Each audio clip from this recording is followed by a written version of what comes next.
Hi, good morning ಎಲ್ಲರಿಗೂ. ಇದು ಶಿವರಾತ್ರಿ ದಿನದ vlog. So welcome to my channel.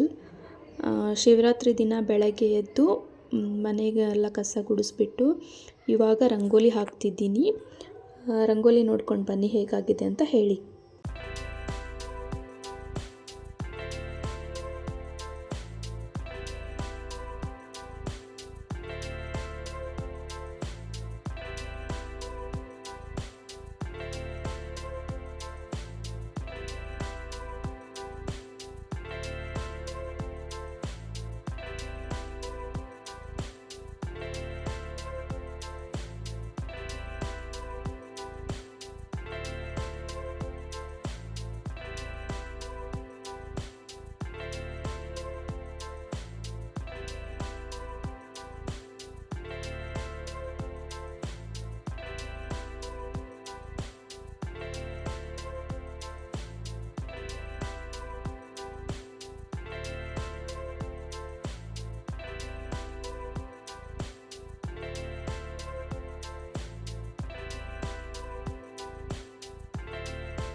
Rangoli ಹಾಕಿದ ಮೇಲೆ ಟಿಫಿನಿಗೆ ರೆಡಿ ಮಾಡಬೇಕಂತ ಬಂದೆ. ಇವಾಗ ಸ್ವಲ್ಪ ಹಿಟ್ಟಿನ ದೋಸೆ ಮಾಡಿದ್ರಾಯ್ತು ಅಂತ, ಈ ಜೋಳದ ಹಿಟ್ಟು ಗೋಧಿ ಹಿಟ್ಟು ಸೇರಿ ಮಾಡ್ತೀವಲ್ಲ ಆ ದೋಸೆ ಮಾಡ್ತಿದ್ದೀನಿ. ಅಂದರೆ ಇವತ್ತು ನಾನು ಉಪವಾಸ, ಬಟ್ ನನ್ನ ಹಸ್ಬೆಂಡು ಮತ್ತು ಅರ್ಜುನಿಗೆ ಮಾಡ್ತಿದ್ದೀನಿ.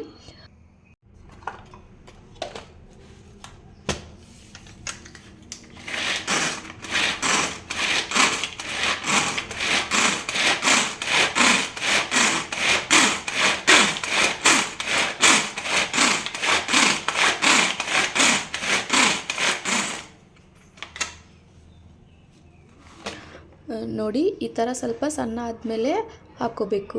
ಅಂದರೆ ದೋಸೆನಲ್ಲಿ ಕಲಿಸ್ಲಿಕ್ಕೆ ಈಸಿ ಆಗುತ್ತಂತ ಸ್ವಲ್ಪ ಸಣ್ಣದಾಗಿ ಮಾಡ್ಕೋಬೇಕಷ್ಟೇ. ಇವಾಗ ಒಂದು ಮಿಕ್ಸಿ ಜಾರಲ್ಲಿ ಹಸಿಮೆಣಸಿನ್ಕಾಯಿ, ಸ್ವಲ್ಪ ಕೊತ್ತಂಬರಿ, ಅಲ್ಲ ಸ್ವಲ್ಪ, ಮತ್ತು ನಿಮಗೆ ಬೇಕಂದರೆ 2 ಬೆಳ್ಳುಳ್ಳಿ ಹಾಕ್ಕೊಂಡು ಮಿಕ್ಸ್ ಮಾಡ್ಕೋಬೇಕು. ಈ ರೀತಿ ತರತರಾಗಿದ್ದರೂ ಪರವಾಗಿಲ್ಲ, ನಡೆಯುತ್ತೆ. ಈಗ 1 ಕಪ್ ಜೋಳದ ಹಿಟ್ಟಿಗೆ 2 ಕಪ್ ಗೋಧಿ ಹಿಟ್ಟು ಹಾಕ್ಕೊಂಡಿದ್ದೀನಿ. ಅದಕ್ಕೆ ಸ್ವಲ್ಪ ಸೌತೆಕಾಯಿ ಮತ್ತು ತುರಿದಿಟ್ಕೊಂಡಿರುವಂತಹ ಗಜ್ಜರಿ ಹಾಕ್ಕೋಬೇಕು. ಮಕ್ಕಳು ತರಕಾರಿ ತಿನ್ನಲ್ಲ, ಅದಕ್ಕೆ ಹಿಟ್ಟಿನಲ್ಲಿ ದೋಸೆದಲ್ಲಿ ಹಾಕ್ಕೊಟ್ರೆ ಅವರು ಇಷ್ಟಪಟ್ಟು ತಿಂತಾರೆ ಅಂತ ಈ ಥರ ಮಾಡಿಕೊಡ್ಬೇಕು ಹುಡುಗರಿಗೆ. ಮತ್ತು ಇವಾಗ ಮೆಣಸಿನ್ಕಾಯ್ದೇನು ಪೇಸ್ಟ್ ಮಾಡ್ಕೊಂಡಿರ್ತೀವಲ್ಲ ಆ ಪೇಸ್ಟ್ ಹಾಕೋತಿದ್ದೀನಿ ನೋಡಿ. ನಿಮಗೆ ಖಾರ ಜಾಸ್ತಿ ಬೇಕಂದರೆ ಜಾಸ್ತಿ ಹಾಕ್ಕೊಳ್ಳಿ, ನಾನು ಸ್ವಲ್ಪ ಹಾಕ್ತಿದ್ದೀನಿ, ಯಾಕಂದರೆ ಅರ್ಜುನ್ ತಿಂತಾನಲ್ಲ ಅದಕ್ಕೆ ಸ್ವಲ್ಪ ಹಾಕ್ತಿದ್ದೀನಿ. ಮತ್ತು ರುಚಿಗೆ ಎಷ್ಟು ಬೇಕೋ ಅಷ್ಟು ಉಪ್ಪು ಸೇರಿಸ್ಕೊಳ್ಳಿ. ಇವಾಗ ನಾನು ಕಟ್ ಮಾಡಿರುವಂತಹ ಮತ್ತು ಸಣ್ಣಗೆ ಚಾಪ್ ಮಾಡ್ಕೊಂಡಿರುವಂತಹ ಈರುಳ್ಳಿ ಹಾಕ್ತಿದ್ದೀನಿ. ಈರುಳ್ಳಿನ ಎಲ್ಲ ಹಾಕಿದ ಮೇಲೆ ಉಪ್ಪು ಹಾಕ್ಕೊಂಡ ಮೇಲೆ ಚೆನ್ನಾಗಿ ಒಂದು ಸತಿ ಮಿಕ್ಸ್ ಮಾಡ್ಕೊಳ್ಳಿ. ಯಾಕಂದರೆ ಸೌತೆಕಾಯಿನೂ ಸ್ವಲ್ಪ ನೀರು ಬಿಡುತ್ತಲ್ಲ, ಅದಕ್ಕೆ ಫಸ್ಟ್ ಚೆನ್ನಾಗಿ ಮಿಕ್ಸ್ ಮಾಡ್ಕೊಳ್ಳಿ. ಆಮೇಲೆ ನಿಮಗೆ ಎಷ್ಟು ನೀರು ಬೇಕೋ ಅಷ್ಟು ನೀರು ಹಾಕ್ಕೊಂಡು ಚೆನ್ನಾಗಿ ಕಲಿಸ್ಕೊಳ್ಳಿ. ಅತಿ ತೆಳ್ಳವಾಗೂ ಬೇಡ, ಅತಿ ಗಟ್ಟಿಯಾಗಿಯೂ ಬೇಡ, ಮೀಡಿಯಮ್ ಇರಲಿ. ಆ ಥರ ಕಲಿಸ್ಕೊಂಡು ಒಂದು 10ರಿಂದ 15 ನಿಮಿಷ ಅದನ್ನು ನೆನೆಯಲಿಕ್ಕೆ ಬಿಡಿ.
ಅವ್ರಿಗೆ ಟಿಫಿನ್ ಮಾಡಿಕೊಟ್ಟು ಇವಾಗ ಪೂಜೆ ಸ್ಟಾರ್ಟ್ ಮಾಡ್ತಿದ್ದೀನಿ. ನಮ್ಮ ಅರ್ಜುನು ಅವ್ರ ಫ್ರೆಂಡ್ ಬಂದಿದ್ಲ ಅನನ್ಯ ಅಂಥೇಳಿ, ಅವಳ ಜೊತೆ ಆಡ್ತಿದ್ದ. ಅವರು ಸೈಕಲಿಗೆ ಗಲಾಟೆ ಮಾಡ್ತಿದ್ರು ಇಬ್ಬರು, ಅದೇ ಸೈಕಲ್ ಮ್ಯಾಗೆ ಕೂಡ್ತೀನಿ ಅಂತ, ಅದಕ್ಕೆ ಸೌಂಡ್ ಬರ್ತಿದೆ. ಇವಾಗ ಪೂಜೆ ಮಾಡ್ತಿದ್ದೀನಿ.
ಸೊ ಈ ರೀತಿಯಾಗಿ ಸಿಂಪಲ್ಲಾಗಿ ಮನೆಯಲ್ಲೇ ಪೂಜೆ ಮಾಡಿದ್ದೀನಿ. ಪೂಜೆನೂ ಚೆನ್ನಾಗಾಯಿತು. ನಮ್ಮ ಯಜಮಾನ್ರೂ ಪೂಜೆ ಎಲ್ಲ ಮುಗಿಸ್ಕೊಂಡು ಆ ಶಾಪದ್ದು ಸ್ವಲ್ಪ ಕೆಲಸ ಸ್ಟಾರ್ಟ್ ಮಾಡಿದಾರಲ್ಲ, ಅದನ್ನು ಮುಗಿಸಿದ್ರಾಯಿತು ಅಂತ ಶಾಪಿಗೆ ಹೊರಟರು ಅವರು.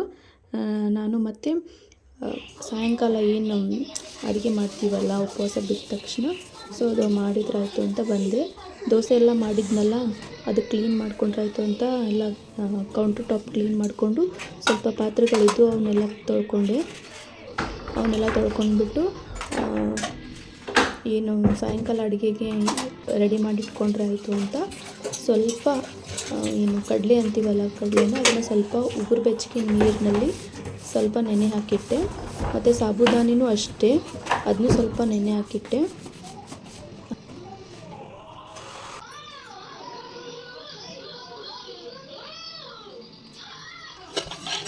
ನೋಡಿ ಇಲ್ಲಿ ತೋರಿಸ್ತಿದ್ದೀನಿ ನೆನೆ ಹಾಕಿರೋದನ್ನು. ನಮ್ಮ ಹಸ್ಬೆಂಡು ಸಾಬುದಾನಿ ಒಗ್ಗರಣೆ ತಿನ್ನಲ್ಲ, ಅದಕ್ಕೆ ಅವರಿಗೆ ಏನದು ಸೂಸ್ಲ ಅಂತೀವಲ್ಲ, ಚುರುಮುರಿ ಸೂಸ್ಲ, ಅದನ್ನು ಮಾಡ್ತೀನಿ. ಹಾಗೆ ಸ್ವಲ್ಪ ಮಖಾನದ ಮಸಾಲ ಮಾಡಿದ್ರಾಯಿತು ಅಂತ ಮಖಾನೂ ಫ್ರೈ ಮಾಡಿ ಇಟ್ಕೊಂಡು ನಮ್ಮ ಅರ್ಜುನ್ ಏನು ಮಾಡ್ತಿದ್ದಾನೆ ಅಂತ ನೋಡ್ಲಿಕ್ಕೆ ಹೋದೆ. ಪಾಪ ಒಬ್ಬನೇ ಕೂತ್ಕೊಂಡು ಹಂಗೆ ಮಲ್ಕೊಂಡು ಟಿ ವಿ ನೋಡ್ತಿದ್ದ. ಏನು ಮಾಡತ್ತಿ ಬಂಗಾರಿ? ಆಮೇಲೆ ಅವನಿಗೊಂದು ಸ್ವಲ್ಪ ಊಟ ಮಾಡಿಸಿದ್ರಾಯ್ತು ಅಂತ, ಮಧ್ಯಾಹ್ನ ಆಗಿಬಿಟ್ಟಿತ್ತು ಅಷ್ಟನ್ನೋದ್ರಲ್ಲಿ ಊಟ ಮಾಡಿಸಿದ್ರಾಯ್ತು ಅಂತ ಅಂದ್ಕೊಂಡೆ. ಮಷಿನ್ಗೆಲ್ಲ ಬಟ್ಟೆ ಹಾಕಿದ್ನೆ, ಇವನು ಒಣಗಿ ಹಾಕ್ಕೊಂಡು ಬಂದು ಆಮೇಲೆ ಅವನಿಗೆ ದೋಸೆ ಹಾಕ್ಕೊಟ್ರಾಯ್ತು ಅಂತ ಬಟ್ಟೆ ಒಣಗಾಕಕ್ಕೆ ಹೋಗ್ತಿದ್ದೀನಿ ಇವಾಗ.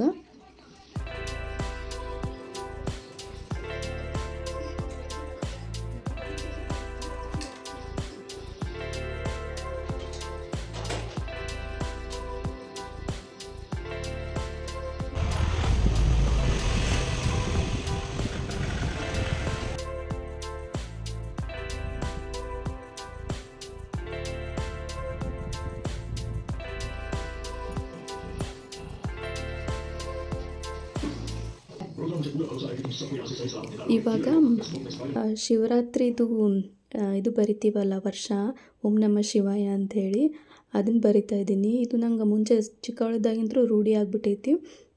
ನಮ್ಮ ಅಜ್ಜಿ ನನಗಿದು ರೂಢಿ ಮಾಡಿಸಿದ್ದು. ಅವರು ಬರಿತಿದ್ರು ಮತ್ತು ನನ್ನ ಜೊತೆ ನನ್ನ ತಂಗಿದವರು ಅವರು ಬರಿತಿದ್ರು. ಎಲ್ಲರೂ ವರ್ಷಕ್ಕೊಮ್ಮೆ ಬರಿತಿದ್ವಿ. ಅರ್ಜುನಿಗೆ ದೋಸೆ ಹಾಕ್ಕೊಟ್ರಾಯ್ತು ಅಂತ ಹೊರಟಿದ್ದೆ. ಬಟ್ ಅವ್ನು ಸುಮ್ಮನೆ ಟಿ ವಿ ನೋಡ್ತಿದ್ನಲ್ಲ, ಬರೆದ್ರೆ ಆಯಿತು ಅಂತ ಬರಿತಿದ್ದೀನಿ. ಯಾಕಂದರೆ ಮುಂಜಾನೆ ಬರೋಕ್ಕೆ ಕುಂತಿದ್ದೆ, ಅವ್ನು ಬರಲಿಕ್ಕೆ ಬಿಡಲಿಲ್ಲ. ಅದಕ್ಕೆ ಇವಾಗಲೇ ಬರೆದ್ರೆ ಆಯಿತು ಅಂತ 108 ಸತಿ ಅದನ್ನು ಬರೆದು ಮುಗಿಸಿ ಆಮೇಲೆ ಅವನಿಗೆ ದೋಸೆ ಹಾಕ್ಕೊಟ್ರಾಯ್ತು ಅಂತ ಬರೀಲಿಕ್ಕೆ ಕೂತಿದ್ದೀನಿ ಇವಾಗ.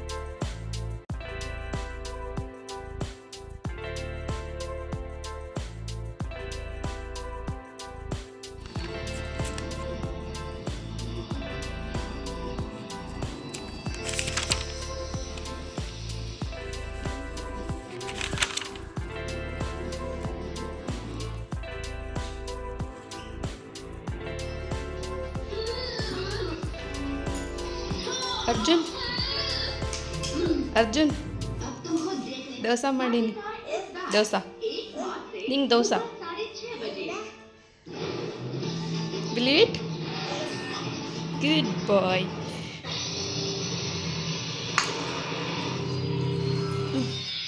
ಸೈಡ್ ಇಡಪ್ಪ ಇದನ್ನು.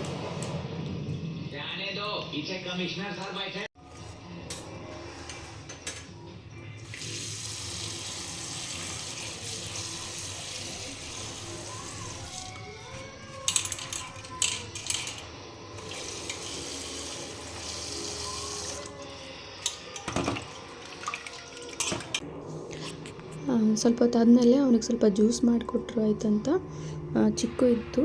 ಚಿಕ್ಕು ತೊಗೊಂಡು ಜ್ಯೂಸ್ ಮಾಡಕತ್ತಿದ್ದೆ. ಇವಾಗ ಚಿಕ್ಕನೆಲ್ಲ ಚೆನ್ನಾಗಿ ತೊಳೆದ್ಬಿಟ್ಟು ಅದನ್ನು ಸಿಪ್ಪೆ ಏನಾದರೂ ತುಂಬ ಗಲೀಜು ಅಂತ ನಿಮಗೆ ಅನಿಸಿದರೆ ಸಿಪ್ಪೆ ತೆಗೆದುಬಿಟ್ಟು ಬರೀ ಒಳಗಡೆ ಇರೋದನ್ನು ಹಾಕಬೇಕು.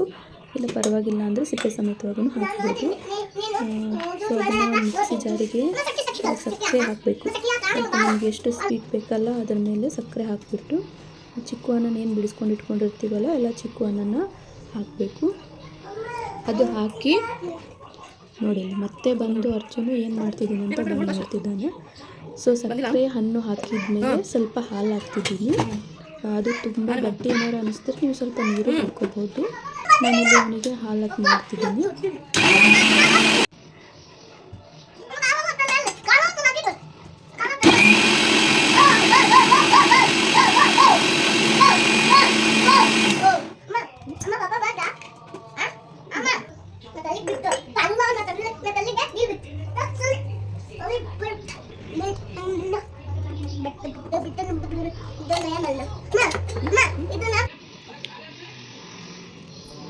ಅರ್ಜುನ್ ಜ್ಯೂಸ್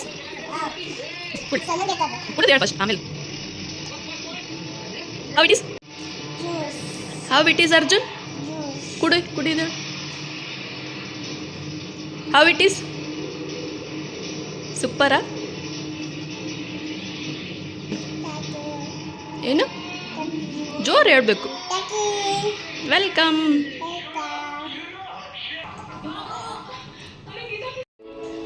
ನಾನು ಸ್ವಲ್ಪ ಅಡುಗೆ ಮನೇಲಿ ಕೆಲಸ ಮಾಡಕತ್ತಿದ್ದೆ. ಅರ್ಜುನ್ ಸುಮ್ಮನೆ ಇದ್ನಲ್ಲ, ಏನು ಮಾಡ್ತಿದ್ದಾನ ಅಂತ ಬಂದು ನೋಡಿದರೆ ರೂಮ್ನಲ್ಲಿ ಎಲ್ಲ ಲೈಟು, ಫ್ಯಾನು, AC ಅರ್ಜುನ್ ಎಲ್ಲ ಆನ್ ಮಾಡ್ಕೊಂಡು ಕೂತ್ಕೊಂಡಿದ್ದ. ಸೊ ಇವತ್ತು ನಾನು ದೇವಸ್ಥಾನಕ್ಕೆ ಹೋಗ್ಬೇಕಾದ್ರೆ ಈ ಸಾರಿ ಮತ್ತು ಜ್ಯುವೆಲರಿ ಇದನ್ನು ಹಾಕ್ಕೊಂಡು ಹೋಗ್ತಿದ್ದೀನಿ. ತೋರಿಸಿದ್ರೆ ಆಯಿತು ಅಂತ ತೋರಿಸ್ತಿದ್ದೀನಿ. ಸೊ ಉಪವಾಸ ಬಿಟ್ಟ ಮೇಲೆ ಸ್ವಲ್ಪ ಇದು ತಿನ್ನಲಿಕ್ಕೆ ಮಖಾನ ಮಸಾಲ ಮಾಡ್ಕೊಂಡಿದ್ದೀನಿ. ಹಾಗೆ ನಮ್ಮ ಹಸ್ಬೆಂಡಿಗೆ ಸೂಸ್ಲ ಮಾಡಿದ್ದೀನಿ, ಚುರುಮುರಿ ಸೂಸ್ಲ. ಸ್ವಲ್ಪ ನನಗೆ ಸಾಬುದಾನಿ ಸೂಸ್ಲ ಮಾಡ್ಕೊಂಡಿದ್ದೀನಿ. ಮತ್ತು ನಾವು ಇದನ್ನ ಕಡಲೆ ಉಸಳೆ ಅಂತೀವಿ, ಕಡಲೆ ಉಸಳೆ ಮಾಡ್ಕೊಂಡಿದ್ದೀನಿ. ಸ್ವಲ್ಪ ಹಣ್ಣು ಇಟ್ಟಿದ್ದೀನಿ, ಬಾಳೆಹಣ್ಣು ಮತ್ತು ಖಜೂರ, ಸ್ವಲ್ಪ ದ್ರಾಕ್ಷಿ ಹಣ್ಣನ್ನು ತೊಗೊಂಡಿಟ್ಟಿದ್ದೀನಿ. ಸೊ ಅಷ್ಟು ನಮ್ಮ ಹಸ್ಬೆಂಡು ಕಾಲ್ ಮಾಡಿದ್ರು, ಅಷ್ಟರಲ್ಲಿ ರೆಡಿಯಾಗಿ ಬಂದು ಕರ್ಕೊಂಡು ಹೋಗ್ತೀನಿ ದೇವಸ್ಥಾನಕ್ಕೆ ಅಂತ ಹೇಳಿ. ಸೊ ಅರ್ಜುನ್ ರೆಡಿಯಾದ, ನಮ್ಮ ಹಸ್ಬೆಂಡು ರೆಡಿ. ಸೊ ನಾನು ರೆಡಿಯಾಗಿ 3 ಜನನು ಇಲ್ಲಿ ಡಸ್ಟ್ ಜಾಸ್ತಿ ಅಲ್ಲ, ಅದಕ್ಕೆ ಮಾಸ್ಕ್ ಹಾಕೊಂಡಾರ. ದೇವಸ್ಥಾನ ಅಂದರೆ ಕೊಪ್ಪಳದಲ್ಲಿರೋ ಯಾವಾಗಲೂ ಅಲ್ಲೇ ಹೋಗೋದು. ಹೋದ ವರ್ಷನೂ ಅಲ್ಲೇ ಹೋಗಿದ್ವಿ, ಈ ಸತಿನೂ ಅಲ್ಲೇ ಹೋಗ್ತಿದ್ದೀವಿ. ಈಗ ಗವಿ ಮಠಕ್ಕೆ ಜಸ್ಟ್ ಗಾಡಿ ಇಳಿದ ಬಂದೆ, ಮನೆಯಿಂದ ಫೋನ್ ಮಾಡಿದೆ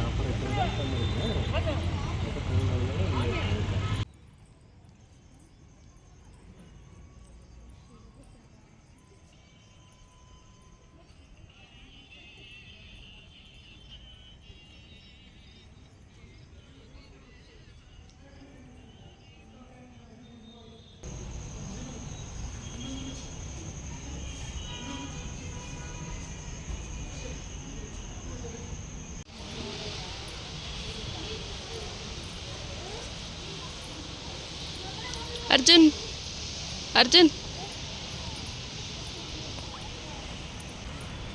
ಅರ್ಜುನ್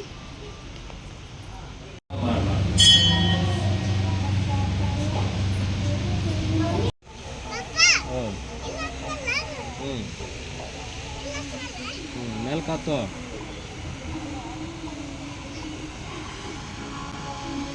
ಅರ್ಜುನ್ ಆಮೇಲೆ ಗವಿ ಮಠದಲ್ಲಿಂದ ಯಾವುದು ಶಿವರಾತ್ರೇಶ್ವರ ದೇವಸ್ಥಾನ ಅಂತಿದೆ, ಅಲ್ಲಿ ಹೋದ್ವಿ. ನಮ್ಮ ಹಸ್ಬೆಂಡಿಗೆ ಪರಿಚಯ ಇರೋರು, ಅಲ್ಲಿ ಹೋಗಿ ಬರೋಣ ಅಂತ ಕರ್ಕೊಂಡೋದ್ರು. ತುಂಬ ಅಂದರೆ ತುಂಬ ರಶ್ ಇತ್ತು, ಏನಂದ್ರೂ 1 ಕಿಲೋಮೀಟ್ರ್ ಅಷ್ಟು ಕ್ಯೂನೇ ಇತ್ತು. ಆದರೂ ಸ್ವಲ್ಪ ವೇಟ್ ಮಾಡಿ ಮಿಡಲಲ್ಲಿ ಹೋದ್ವಿ. ಹೋಗಿ ದೇವ್ರ ದರ್ಶನ ಮಾಡಿಕೊಂಡು ವಾಪಸ್ ಗವಿ ಮಠದ ಹತ್ರ ಅವ್ರು ಡ್ರಾಪ್ ಮಾಡಿದರು. ಅಲ್ಲೇನಾಯಿತು ಅಂದರೆ ನಮ್ಮ ಹಸ್ಬೆಂಡು ಬೈಕಿನ ಅಲ್ಲೇ ಮರೆತು ಹೋಗ್ಬಿಟ್ಟಾರ. ಸೊ ಒಬ್ಬರು ನೋಡಿ ಆ ಕೀ ತೊಗೊಂಡು ಅವ್ರ ನಂಬರನ್ನ ಬರೆದಿಟ್ಟು, ನಿಮ್ಮ ಕೀ ಬೇಕಾದರೆ ನಂಬರಿಗೆ ಕಾಲ್ ಮಾಡಿರಿ ಅಂತ ಹೇಳಿದರು. ಬಟ್ ಆ ನಂಬರ್ ತೊಗೊಂಡವರು, ಆ ಕೀ ತೊಗೊಂಡವರು ಮುಂಚೆನೇ ನಮಗೆ ಗೊತ್ತಿದ್ದವರೇ ಆಗಿದ್ದರು. ಸೊ ಹೀಗಾಗಿ ಏನು ಪ್ರಾಬ್ಲಮ್ ಆಗಲಿಲ್ಲ. ಆಮೇಲೆ ಮನೆಗೆ ಬಂದ್ವಿ. ಇವತ್ತಿನ ವ್ಲಾಗ್ ಇಷ್ಟೇ. Good night.